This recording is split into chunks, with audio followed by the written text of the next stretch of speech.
T'as sûrement déjà entendu parler du GIEC.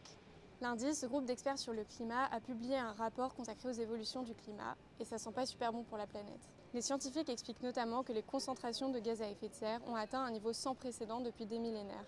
En 2019, la concentration de dioxyde de carbone était la plus élevée depuis 2 millions d'années, tandis que les concentrations de méthane et de protoxyde d'azote étaient les plus élevées depuis au moins 800 000 ans.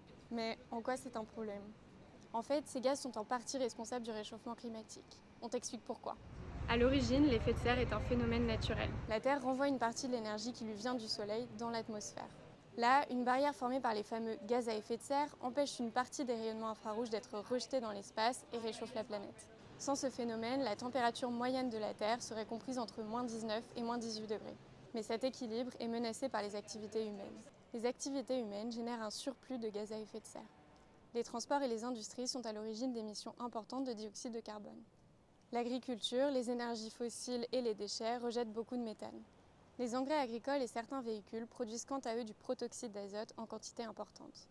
Comme ils sont plus nombreux, ces gaz retiennent une quantité plus importante de rayonnement infrarouge, à l'origine d'un réchauffement. Dans son rapport, le GIEC affirme que les activités humaines contribuent sans aucun doute au réchauffement climatique. C'est la première fois que les experts se prononcent avec un tel niveau de certitude.